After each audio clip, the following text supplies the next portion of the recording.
Ride-hailing service Uber is searching for a new leader. We reported yesterday that CEO and co-founder Travis Kalanick has stepped aside from his leadership role. His departure follows an announcement last week that he was taking a leave of absence. In recent months, Uber has faced sexual harassment accusations and costly legal battles. CBS News financial contributor Mellody Hobson is in Santa Barbara, California. Good morning.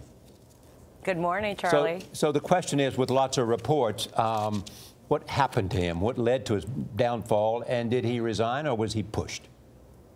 Okay, so lots of sources on this one, and they all confirm the same thing. The investors took control. They were not going to see the value of their investment erode.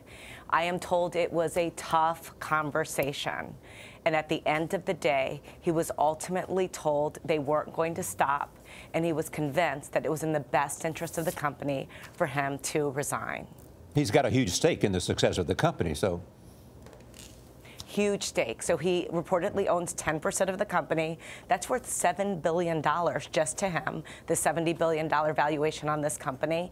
And he also continues to have a very special class of voting shares where one of his votes is 10 times more powerful than most of the people inside of the boardroom, and he will stay on the board.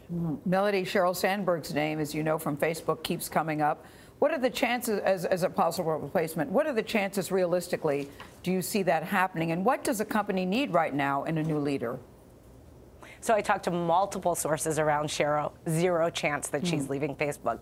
Zero. But what I am hearing from those involved in the search, they're looking for a CEO who has some relationship and or working knowledge with Silicon Valley. So I'm not expecting to see an East Coast CEO drop into San Francisco. They made it clear a lot of people want this job, but they also made it clear that they see this job as not one person, but a team, because they have so much work to do and they have so many open positions in the C-suite. We mentioned, Mellody, that the investors took control, and specifically Benchmark, the group there, were the ones who went directly flying to Chicago reportedly to sort of say, hey, you got to go. Who are they?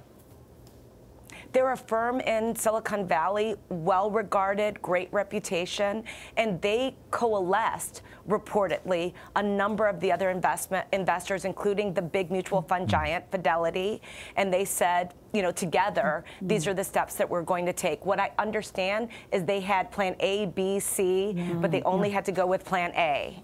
Is this the last we'll hear of Travis, or will he possibly later have a chance to come back? In some ways, I see him as not leaving since he's going to stay in that boardroom. So he will be an ongoing presence inside of that company. And I actually think that that may be a good thing. It may be very important long term for the company because he understands it inside and out. And I would think whoever they pick is going to have to get along with Travis, since, as you point out, he will have a presence.